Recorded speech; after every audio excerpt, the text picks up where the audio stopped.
This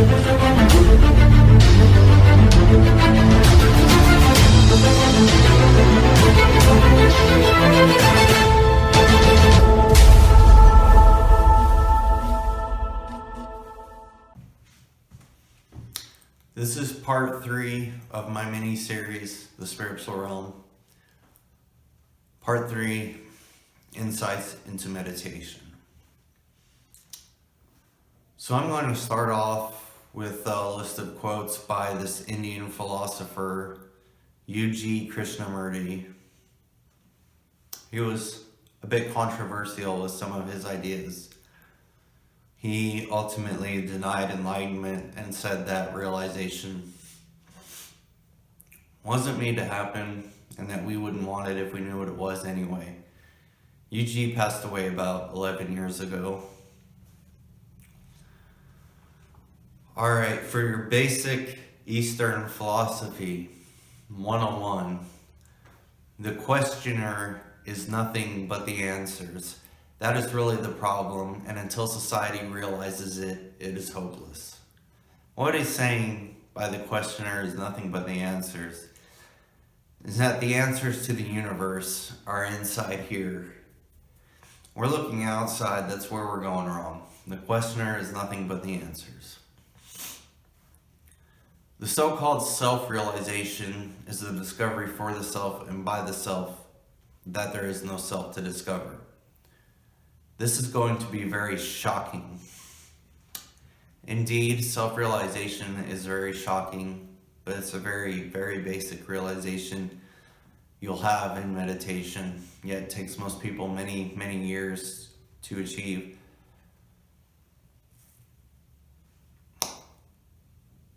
When I first hit self-realization, I heard a noise. It was just like a whomp, and I felt like this jolt of consciousness rushed through my body. And I thought, hey, I read about that 3 years ago. That must be what self-realization is. I'd stumbled upon U.G. Krishnamurti's quotes 3 years ago, 3 years before I hit meditation, when I was 17. But at the time, I had no idea what all those quotes meant because I didn't meditate. So, on to his next quote, stop thinking and start living. This is more basic Eastern philosophy. Thought and consciousness are not the same thing. Thought is dependent on consciousness, but consciousness is not dependent on thought. So by saying stop thinking and start living, it doesn't have anything to do with getting out of the house more and go out and have fun. No, it means literally transcend your mind, stop thinking, and you'll feel the joy of being, the joy of pure consciousness. Next quote, if you have the courage to touch life for the first time, you will never know what hits you. Now, when you've gone a little deeper into meditation, you're going to experience the realm of the sacred for the first time. Indeed, it will be so powerful, so extreme. The joy will be so extreme that you will have no idea what's going on, and it will scare the hell out of you. It only lasts for a moment, just for an instant, because once you realize you have no idea what's going on, you're going to be frightened. When fear sets in, that's the end of your stay in the realm of the sacred. Alright, let's see. Thought is something dead and can never touch anything living. It cannot capture life, contain it, or give expression to it. The moment it tries to touch life, it is destroyed by the quality of life. I don't know exactly what he means by the moment it tries to touch life. I don't know how thought tries to touch life, but this goes back to what I said about how thought is dependent on consciousness, but consciousness is not dependent on thought. Thinking and what makes you alive are not the same thing. Thought and consciousness are not the same thing.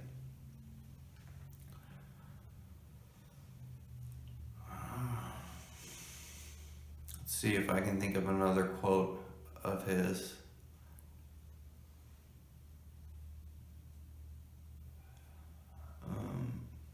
I guess that's all I'm going to talk about as far as UG, he was a very fascinating man. And like I said, he denied enlightenment. I believe in enlightenment. I don't know that it's real because it's not my experience. I know that it's not my experience, as there most certainly is suffering in my life. UG was a very fascinating man. And so I'm gonna go on to some of the teachings of Siddhartha Gautama, more commonly known as the Buddha. I'm gonna talk about the Four Noble Truths. All life is suffering. Desire is the cause of all suffering. There is a way out. And the fourth truth, the way out is through the Noble Eightfold Path. I didn't memorize all 8 precepts of the Noble Eightfold Path, but I know some of them are like right speech, right thought, right meditation, right livelihood. So I'm going to go back to the Four Noble Truths. All life is suffering. This is true. And this isn't something I can really elaborate on. It's just something you're going to have to discover for yourself through meditation. Desire is the cause of all suffering. The second truth. I would say, this is true, but I would say it's more accurate to say that suffering is the cause of all desire. If you are not in pain, if you are not suffering, you will not desire anything. The third truth, there is a way out through the Noble Eightfold Path. Or there is a way out. I know this is true, but this makes me think more of the Christ and how he says, those who find it are few. So I'm going to say, there is a way out, yes, but the way out is very narrow. And as Jesus says, those who find it are few. I'm not one of those people who found it. I'm one of those people who didn't find it.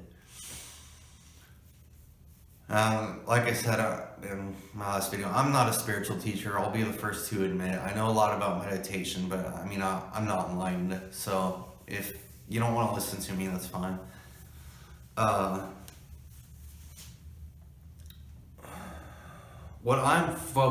talk a little bit about the 8 precepts.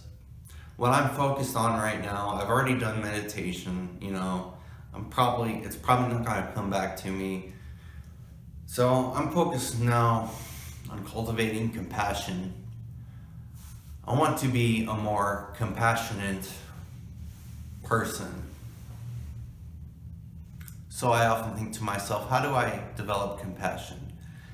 And I think the answer is to stop isolating myself so much, to be around people more, to converse more with others. To me, being around others is a significant part in finding truth. I had a psychologist tell me, Calvin, you have to be around people. People will cure you. And I'm going to have to agree with him.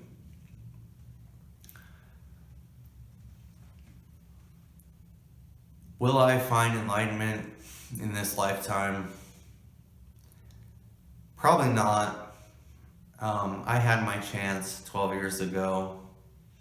By God's grace, I was saved from the pit.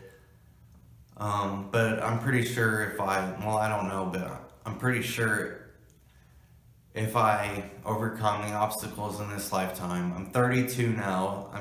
If I move back to the city, get a full-time job, I'm successful, I live my life.